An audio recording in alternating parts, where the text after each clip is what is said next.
Eu sou Inês Rocha e este é o P24.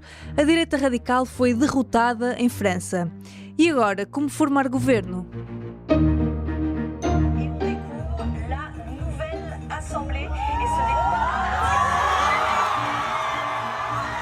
Às 20 horas de domingo, a rotunda de Stalingrad, em Paris, explodia de alegria. Contra todas as sondagens, a nova Frente Popular, a coligação de esquerda formada para fazer frente à União Nacional de Marine Le Pen, estava à frente nas sondagens. A coligação de esquerda conseguiu 182 deputados. Em segundo lugar ficou a coligação montada por Macron, Juntos, que acaba por não ter uma derrota tão pesada como era antecipado, fica com 168 deputados. E a União Nacional, que venceu a primeira volta e procurava uma maioria absoluta, ficou em terceiro lugar com 143 deputados. Como era esperado, nenhum dos três blocos partidários alcançou uma maioria absoluta.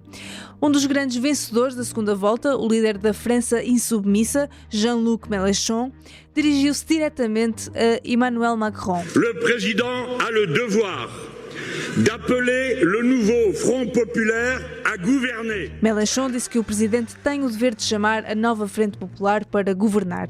Já Bardella, líder da União Nacional, atribui as culpas pela derrota do seu partido às alianças não naturais entre o campo presidencial e a esquerda. Ces accords électoraux jettent la France dans les bras de l'extrême gauche. Estes acordos eleitorais lançam a França nos braços da extrema-esquerda de Mélenchon, disse o candidato da União Nacional. Mas com este resultado inesperado, haverá margem para um entendimento entre a esquerda e o campo presidencial que permita a formação de um governo estável?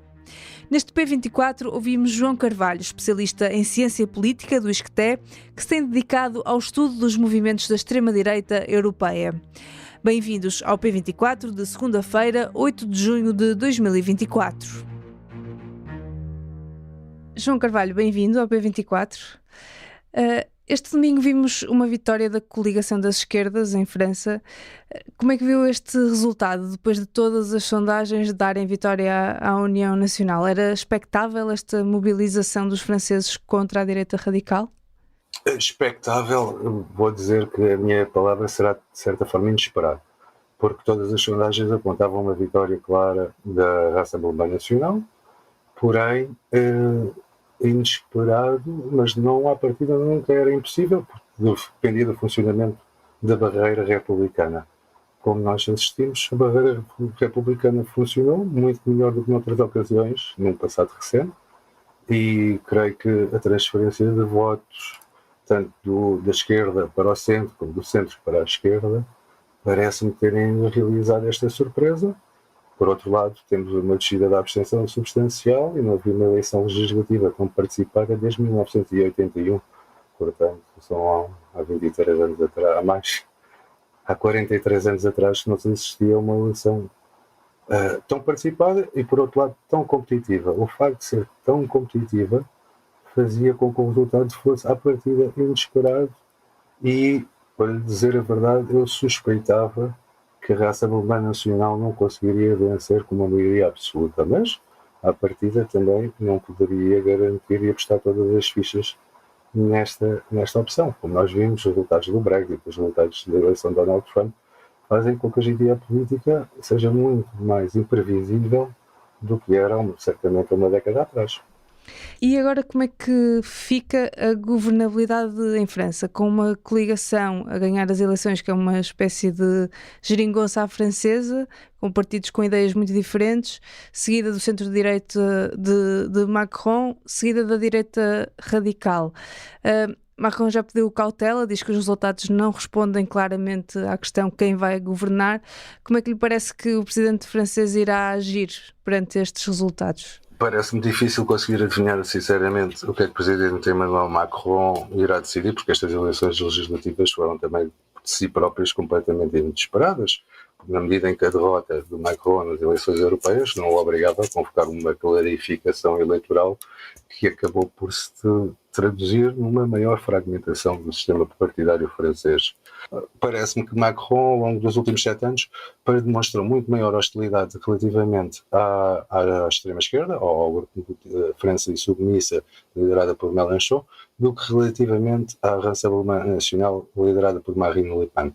Ainda pouco tempo antes das eleições da segunda volta, numa reunião do Conselho de Ministros, supostamente, Macron afirmou que não iria governar nem com a Rassemblement Nacional, nem com a França de Submissão. Portanto, se for esta a posição que irá perdurar de Macron, então temos um sério problema de governabilidade, porque o partido, a coligação mais votada integra o partido insubmisso. Eu não creio que possa haver uma desunião da esquerda, ou seja, uma fragmentação. Eu acho que a coligação tem alguma foi consolidada sobretudo pelo resultado eleitoral. A fragmentação era certa no caso de derrota, mas a vitória e proximidade do poder ajuda a consolidar, e neste momento cabe tanto a Macron adotar uma posição mais consensual, como a esquerda também tem que adotar obrigatoriamente uma posição consensual, porque não tem nenhuma maioria absoluta e dependem dos votos dos centristas para poder formar e aprovar o governo. Qual será o governo que Macron irá aprovar e quando será? Ele pode protelar, como diziam os meus colegas, pode protelar a formação de governo durante bastante tempo. No entanto, no espaço de um ano, eu creio que terá que ser formado um governo francês que terá que ser ratificado pelo Parlamento. Portanto, para ser ratificado pelo Parlamento, terá que haver, a partir de um consenso, mesmo que seja um governo de União Nacional, um governo técnico, que seria inédito, creio eu, em França, praticamente, nos últimos 30 anos, tem que haver, à partida, um consenso entre os dois dos principais 3 blocos que existem em França neste momento. Sendo que a Rassemblement Nacional é o partido mais forte em França, como demonstrou, não conseguiu, porém, crescer o suficiente na segunda volta para obter nem uma maioria plural, nem uma maioria absoluta, que era o grande objetivo. Dessa forma, Macron está agora numa posição de ponderação, creio eu, de qual será a próxima decisão e, sobretudo, também da auscultação do seu próprio partido. Eu creio que nós colocamos toda a responsabilidade em Emmanuel Macron, mas Emmanuel Macron não é o Rei Sol e tem um movimento que o apoia e que o apoio, hoje, creio, não é tão forte quanto seria há 2 anos atrás. Haverá mais divisões dentro do movimento centrista, e não sei quantos estarão de acordo com a ambiguidade do presidente Macron neste momento. Mas também cabe aos centristas o quê? Valorizar o seu resultado eleitoral, ficaram em segundo lugar, não são obrigados a aceitar nenhum governo imposto pela coligação de esquerda, portanto, a meu ver, tem que haver obrigatoriamente negociações. Sendo que estas negociações são mais ou menos inéditas na história da Quinta República Francesa, porque foram 2 ocasiões apenas que um partido não teve uma maioria absoluta. Portanto, estamos a entrar sobre águas inóspitas e é difícil predizer. Agora, o que posso dizer à partida é que esta eleição tem necessariamente 3 voltas. 2 delas eleitorais e outra volta política que se está... Ainda agora a anunciar os resultados, portanto, essa volta política é o processo de negociações e a auscultação entre os próprios partidos para ver quais são as condições para a formação de um governo. Estava a dizer que isto é praticamente inédito em França. A tradição na Quinta República é de que a maioria parlamentar é também a maioria presidencial. Como é que acha que o Macron sai destas eleições? Consegue salvar a pele e acha que poderá aguentar mais 3 anos com um governo de coabitação? Eu acho que o presidente Macron, é difícil obrigar o presidente Macron a admitir que ele foi eleito por sufrágio universal, portanto o Parlamento não tem o poder de destituir o presidente. Portanto, acredito que Macron tem menos condições hoje para governar a França e ser presidente da França, depois da clarificação e de ter obtido um segundo lugar. Deve ser um segundo lugar também devido aos votos da Frente Popular de Esquerda, que votou nos círculos eleitorais a favor de Macron. Portanto, até a sua própria semi-vitória está mais comprometida e relacionada com a esquerda do que no passado. Tendo condições para... Eu queria salientar um facto, que é, na história francesa, a Quinta República foi montada com um sistema maioritário a 2 voltas para trazer mais estabilidade ao sistema político francês. E, enquanto houve dois principais partidos, o Partido Gaullista e o Partido Socialista Francês, este sistema eleitoral providenciava o quê? Uma maioria confortável a partidos que nem sequer não tinham a maioria absoluta dos votos. Portanto, era possível ter uma maioria absoluta no Parlamento com uma vitória plural dos votos. Tal não é o nível de desproporcionalidade que este sistema implica. Agora, este sistema eleitoral, com a fragmentação eleitoral que nós assistimos, está, de certa forma, em crise. Porquê? Porque é incapaz de, mecanicamente, produzir essa maioria artificialmente. Não era uma maioria absoluta em termos de votos. E este sistema eleitoral sempre incentivou os partidos a não ter uma grande cultura de negociação. Embora não seja inédito governos de coligação, de maneira alguma, se nós formos a ver o governo de Jospin, um governo de coligação, com o apoio de partidos minoritários, os comunistas, no Parlamento ecologistas. François Mitterrand também governou a França nos anos 80 em coligação com o Partido Comunista Francês. Portanto, não é. Os gaullistas chegaram a governar, salvo erro, também em coligação com partidos centristas. Portanto, as coligações não é um facto inédito na França.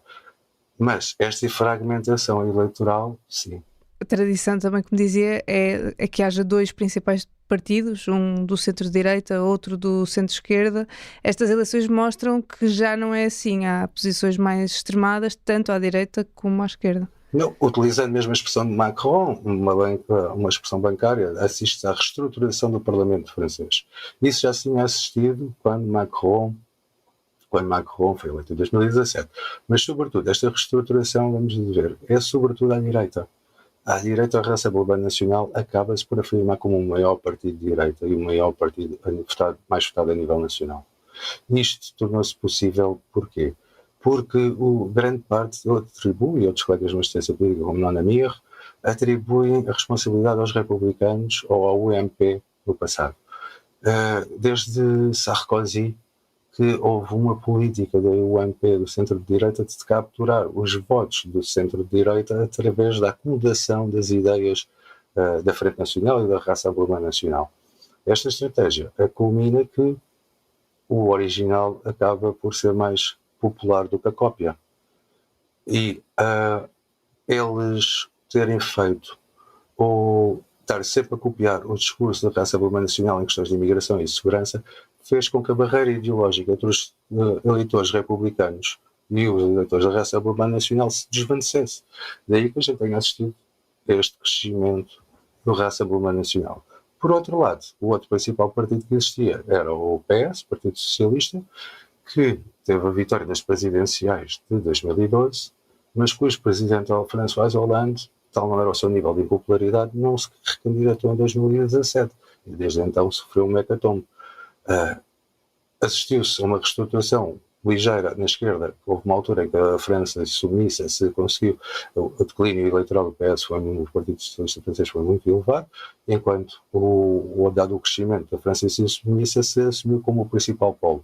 Hoje em dia, a França insubmissa ainda é o partido mais votado, mas o PS já recuperou bastante dos seus votos e então o polo de esquerda, a Frente Popular de Esquerda, está dividida quase, não digo quantitativamente, mas muito próximo, com valores muito próximos uns dos outros, dos verdes do Partido Socialista, o Partido Socialista da França insubmissa, do que, por exemplo, o que sucedeu na eleição de 2022. Portanto, não é impossível os atores recuperarem, mas, neste contexto, o que assistimos é a reestruturação do sistema partidário francês. Vamos ter que aguardar o que é que vai sair mesmo destas eleições.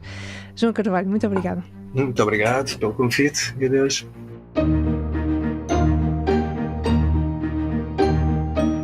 Portanto, se abrir um cérebro, não vai saber se é homem ou mulher, não é cor-de-rosa, nem azul, nem tem proteínas. A sugestão de hoje do P24 é um podcast do Público sobre masculinidade e feminismo. Esta tarde sai mais um episódio de Um Homem Não Chora, desta vez com a neurocientista Luísa Lopes. Não se esqueça de seguir o programa na plataforma onde houve podcast para receber todas as novidades. O P24 hoje fica por aqui. Tenham um bom dia e até amanhã. O P24 é um podcast do Público com música original de Ana Marcos Maia. A sonoplastia deste episódio é de Inês Rocha.